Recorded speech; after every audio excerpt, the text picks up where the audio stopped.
Bonjour tout le monde, bienvenue dans cette nouvelle vidéo. Donc aujourd'hui j'avais envie de vous parler du X68000 de Sharp. Cette machine que je viens de me prendre, une machine de dingue, mais franchement une machine de dingue. Alors le X68000, juste pour vous situer un peu, pour ceux qui ne connaissent pas, c'est une machine sortie par Sharp en 1987. Donc la même année que l'Amiga 500, donc un petit peu après l'Amiga 1000 qui est sorti en 85 de mémoire. 3 ans avant la Neo Geo, qui est sortie en 90, 3 ans avant la Super Famicom, qui est sortie en 90 aussi au Japon, et 5 ans avant la Super Nintendo, qui est sortie en 92 chez nous en France. Voilà, pour vous situer, c'est sorti au même moment que l'Amiga 500 et bien avant les consoles 16 bits que nous avons connues par la suite. Cette machine, c'est vraiment une dinguerie absolue. Alors, j'en ai jamais eu. C'est la première fois que j'ai un X68000. Je m'excuse par avance si je me trompe sur certains éléments parce que voilà, je viens de l'avoir. Ça fait à peu près une semaine que je suis dessus et je suis très très loin de tout connaître, hein. C'est un nouveau monde qui s'ouvre à moi. Donc voilà, j'ai peut-être raconté des petites conneries, je m'en excuse. En tout cas, je suis super content de l'avoir, donc j'ai envie de vous partager cela. Donc cette machine, il y a eu à peu près une vingtaine de configurations différentes. Les premières machines, comme celle-ci c'est le troisième modèle, puisqu'il y a eu le X68000 tout court, le Ace tout court et le Ace HD qui contient justement un disque dur. C'est la troisième version. Et donc ce modèle-là, ainsi que tous les premiers modèles, c'est un Hitachi HD68HC000 qui est dedans. C'est un clone du 68000 de chez Motorola et qui tourne à 10 MHz. Ensuite, il y a des modèles avec un vrai 68000 dedans de Motorola à 16 MHz. Ouais, ça envoie vraiment du lourd. Et les dernières versions, c'est un 68030 à 25 MHz. Donc là, c'est vraiment les premiers modèles. Donc c'est un clone du 68000 avec 1 méga de mémoire. Je vais faire le petit tour rapide de la machine. Je vais l'ouvrir pour que vous voyez dedans comment c'est foutu. Je vais vous montrer ensuite une extension que j'ai qui me semble vraiment indispensable. J'en suis hyper content. Et je vais vous présenter aussi le clavier. Alors pour l'instant, je n'ai pas de souris. J'ai trouvé une souris sur eBay, un tarif voilà, un peu cher, mais j'ai pris quand même. Donc je vous ferai plus tard une autre vidéo pour la souris. Si j'ai pris quand même la souris, c'est pour l'utilisation de l'OS en mode graphique et pour Marble Madness, parce que la souris se transforme en trackball. Donc ça, c'est vraiment un jeu qui m'intéresse énormément. Et donc juste avant de faire le tour, donc c'est une machine fabriquée par Sharp. C'est une machine qui, d'après les gens, des gros connaisseurs en électronique, tout ça, me disent qu'elle est vraiment super bien pensée. Les gens, ils en demandent entièrement, ils disent vraiment elle est super bien pensée. C'est vraiment une dinguerie à l'époque. Et l'OS, c'est développé par Hudson Soft. Et oui, ceux qui ont fait la PC Engine, ceux qui ont développé l'OS du 68000. Donc, on va commencer. Je vous présente hop, le clavier. Donc, je vais essayer de le positionner bien. Donc ça, c'est le clavier d'origine. Voilà. Je voulais à tout prix avoir une version avec le clavier d'origine. Parce qu'il y a des touches qu'on n'a pas ailleurs. Donc voilà, je voulais vraiment l'avoir. Et en plus, si vous voyez bien, il y a des touches ici avec des LED lumineuses. Et il y a des jeux, bah, quand on joue, ça suit la musique en s'éclairant. Donc ça, je trouve ça vraiment sympa. Bien avant Alienware et leur clavier FX qui s'illumine de la même manière. Et là, pareil, sur le côté, il y a une prise.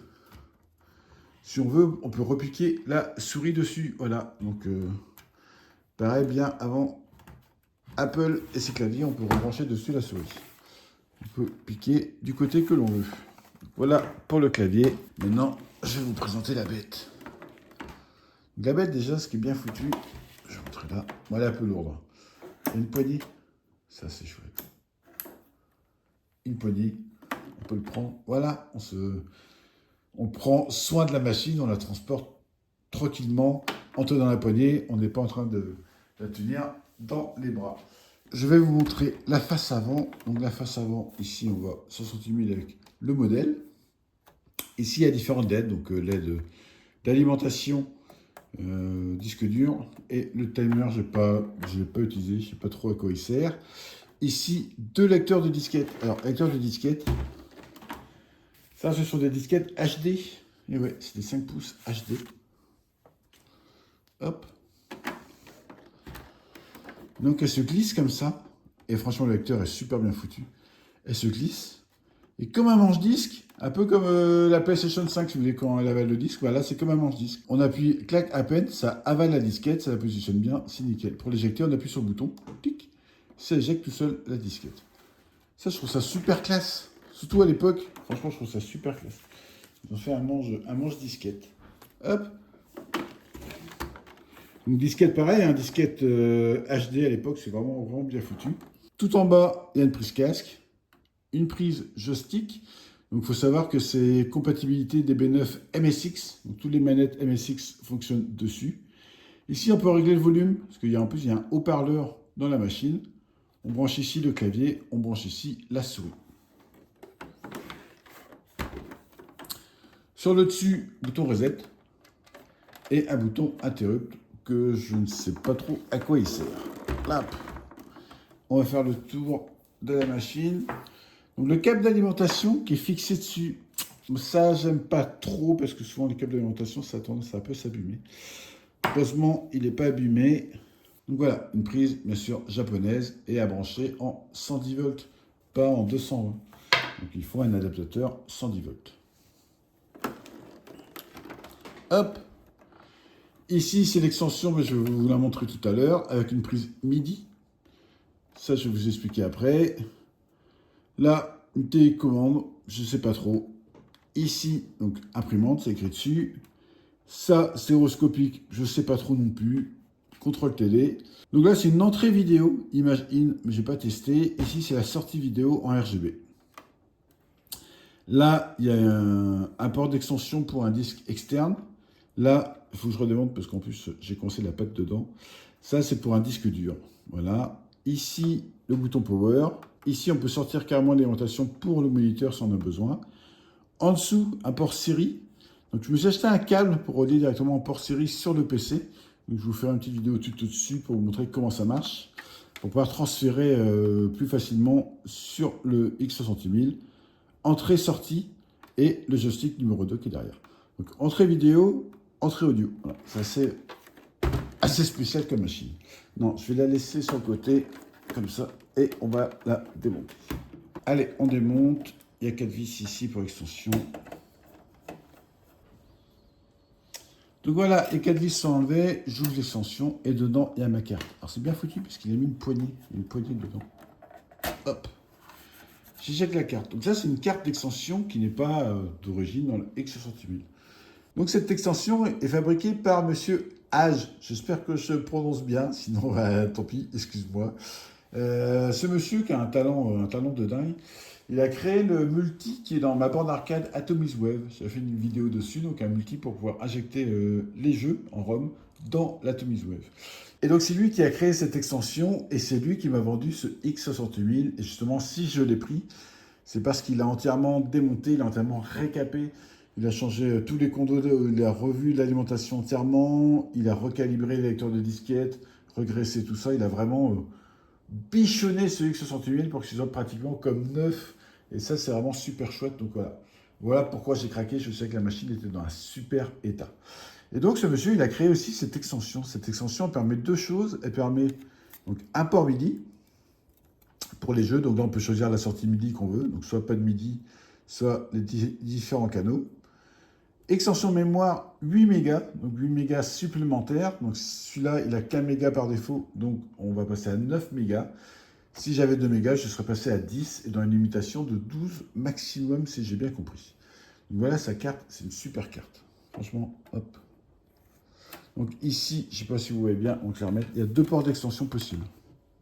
Hop, deux ports d'extension, on met la carte que l'on veut. Donc, je ne pense pas que j'en rajouterai une autre. Je ne vois pas trop qu'est-ce que je pourrais rajouter. Hop, on enfonce. Hop, et je revisse. Donc voilà, c'est de nouveau en place. Le port MIDI, je ne vous ai pas dit le port MIDI comme important, parce qu'il y a beaucoup de jeux sur le X60000 qui gèrent le MIDI. Et donc vous pouvez brancher dessus un expander, donc par exemple un MT32, un SC55, ainsi de suite. Il y a différents modèles que vous pouvez brancher dessus. Moi, je branche dessus ceci. Et oui, c'est un Pi MT32, je l'utilisais pour le Mister, justement. Et donc là, maintenant, je le branche dessus. Donc cette version de Pi MT32 n'a pas de port MIDI. Et donc, je passe par un câble comme ceci. J'ai un câble, celui-là, qui fonctionne vraiment bien. MIO. Donc d'un côté, j'ai un port USB.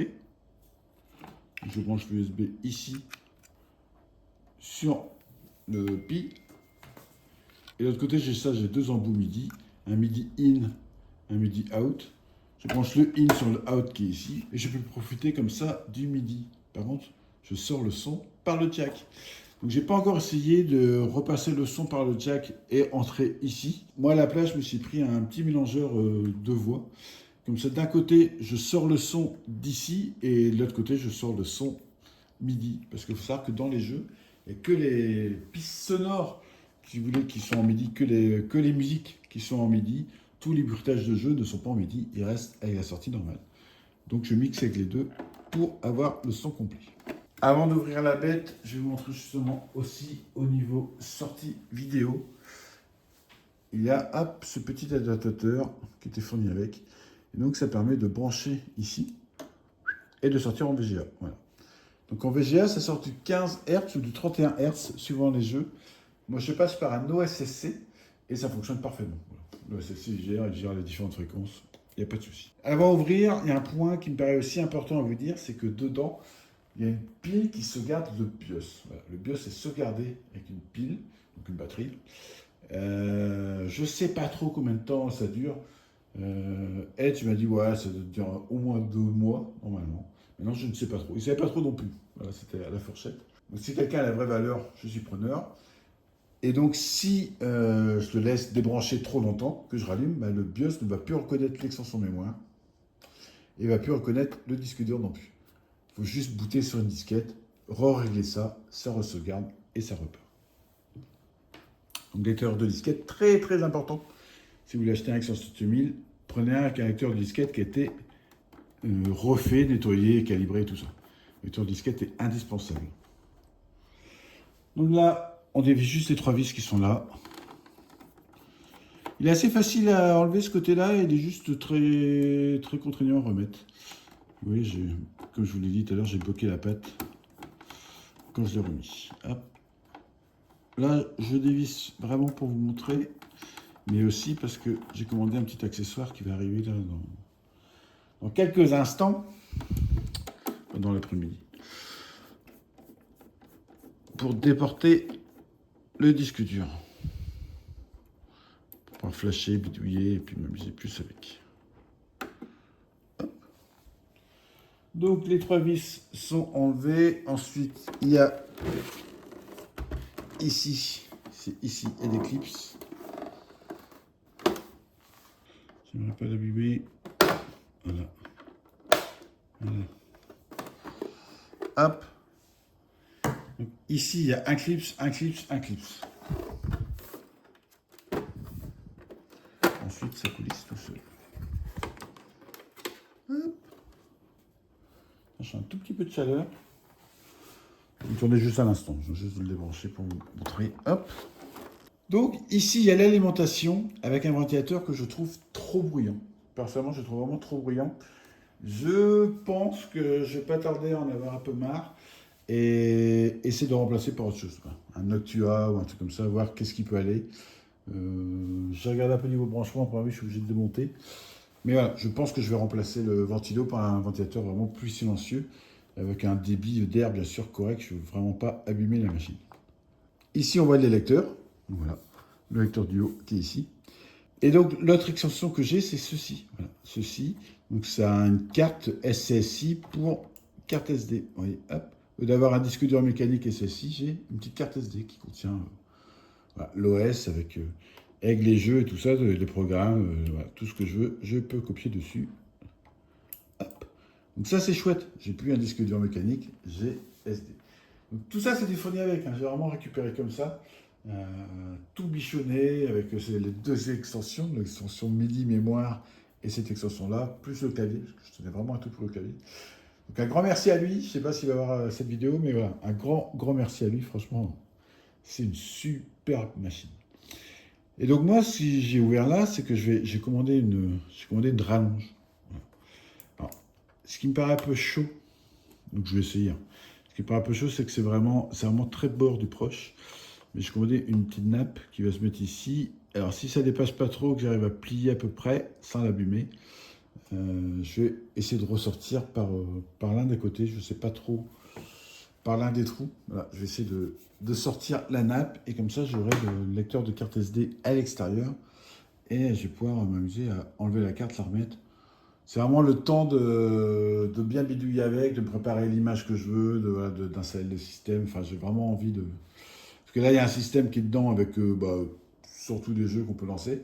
Mais moi, j'ai envie de voir, voilà, j'ai envie de bidouiller, j'ai envie de voir vraiment comment ça marche. Donc, j'ai fait une backup directe, hein, bien sûr. Mais voilà, donc voilà pourquoi j'ai pris une rallonge. Comme ça, je vais pouvoir bidouiller sans prendre la tête. Si je merde un truc, je reflash, je suis pas obligé de redémonter la machine. Donc ça va être l'une des premières bidouilles. Et la deuxième, que je vous l'ai dit, un câble pour communiquer directement avec le PC et communiquer entre eux. Donc voilà, je pense avoir fait à peu près le tour de la machine, avoir rien oublié. Ah si, le bouton power. Le bouton power, il est là. Donc derrière, on allume la machine, enfin on met du courant, mais la machine ne démarre pas. Le bouton power, il est là. Il est super souple, j'aime bien. Et quand on éteint, j'adore, il n'éteint pas comme un gros bourrin. Il prend le temps, il range tout bien les fichiers, il sauvegarde pas dessus, et quand tout est fait, il éteint. Donc ça c'est chouette, comme ça on ne lit pas son disque dur.